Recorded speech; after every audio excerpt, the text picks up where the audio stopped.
आप सभी का मेरे नए चैनल डी क्लासेस पे हार्दिक स्वागत है। आज अपन बात करने जा रहे हैं railway group D cut off analysis. जो 2022 में जो एग्ज़ाम्स हुए हैं उनमें रेलवे डी ग्रुप की क्या कट ऑफ रहने वाली है, आइए उसके बारे में चर्चा करते हैं। देखिए, आपके सामने मैं एक पेज लेके आया हूँ जिसमें 2018 और 2019 की कट ऑफ का हमने एनालिसिस किया है, जिसके हिसाब से अपन पता लगा सकते हैं कि भाई कितनी कट ऑफ जाने वाली है। देखिए, 2018 में जो वैकेंसी थी वो थी 62,000 और 2019 में करीब 1.15 लाख वैकेंसीज है, 1.15। नंबर ऑफ फॉर्म मतलब 2018 में कितने फॉर्म भरे गए थे, 1 करोड़ के आसपास फॉर्म्स फिलअप हुए थे, जिनमें से काफ़ी लोगों ने एग्ज़ाम दिया था। उस टाइम तो बहुत ही बढ़िया माहौल था रेलवे ग्रुप डी का। लेकिन उसके जस्ट बाद में जो 2019 की वैकेंसी आती है उसमें फॉर्म तो बहुत भरे गए थे, वही 1.26 करोड़ फॉर्म भरे गए थे।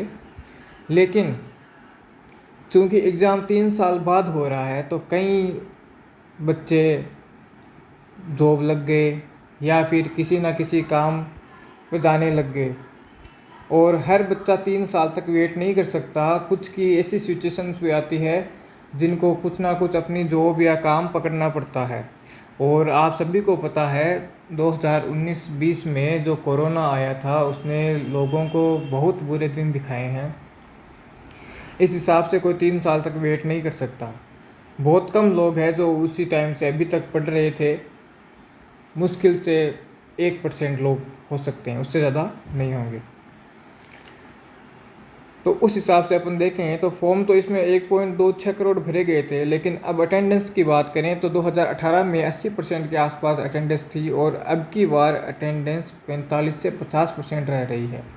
हमने बहुत से सेंटर ऐसे भी देखे हैं जिनमें एक एक क्लासरूम्स के अंदर 80 की सीट होते हुए भी 8 जने 7 जने प्रेजेंट हो रहे हैं।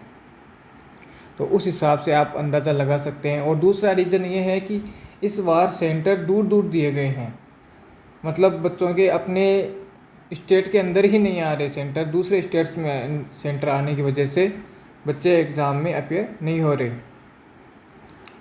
प्रेजेंट नहीं हो पा रहे। तो एग्ज़ाम लेवल जो है वो इस बार तो मॉडरेट टू डिफ़िकल्ट है, लेकिन 2018 में इजी भी था, मोड भी था और डिफ़िकल्ट भी था। तो उस हिसाब से उसकी कट ऑफ में भी देखिए बहुत से बच्चे ऐसे भी थे जिनके 30-30 35-35 नंबर ही आ रहे थे, लेकिन नॉर्मलाइजेशन के अंदर उनके 30-40 नंबर बढ़ गए, क्योंकि वो एग्ज़ाम के लेवल पे डिपेंड करता है। और इस बार 2019 का जो एग्ज़ाम है जो 2022 में लग रहा है, इसमें मॉडरेट टू डिफ़िकल्ट है, तो इसमें ज़्यादा नॉर्मलाइजेशन की संभावना तो नहीं है, लेकिन फिर भी अपन कह सकते हैं 10 से 15 नंबर तो बढ़ ही सकते हैं।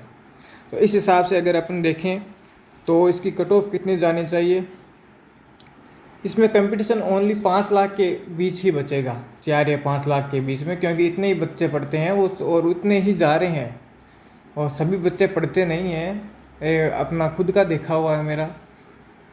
फिजिकल के लिए बुलाएंगे इनमें से, आपको सभी को पता है 3 गुना बुलाते हैं, तो इसमें 3 लाख को फिजिकल के लिए बुलाएंगे। तो आप मान लीजिए 5 लाख बच्चों में से 3 लाख में आना ईजी है या नहीं है।